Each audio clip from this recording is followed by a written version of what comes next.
sinasabi po sa akin ni Mama parang, nak, kamukha mo na si Catherine ah. Oh. Ganyan, parang lagi na lang daw po ako nandun eh. Eh ako naman po, syempre, iba po eh, nagmamature ka ho eh. Hindi man pwedeng... Bata Sa parang ako hindi naman pwedeng nakayakap lang ako sa'yo, syempre. At darating din yung araw. Dahil sa ngiti mo pa lamang, pag nababanggit na si Kathleen, iba na ang dating. Ay, yung closest nyo, nakita-kita namin. I'm sure nag-level up yan. Doon sa level up yan, anong pakiramdam mo doon?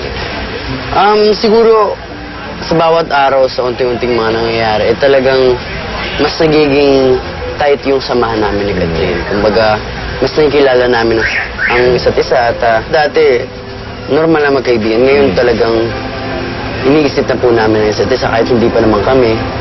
O kaya hindi pa po kami. Talagang, hindi naman po importante. Ang lalaki sa lalaki, bilang sa 17 years old at 27 years old, ano ang status niya ni Kathleen?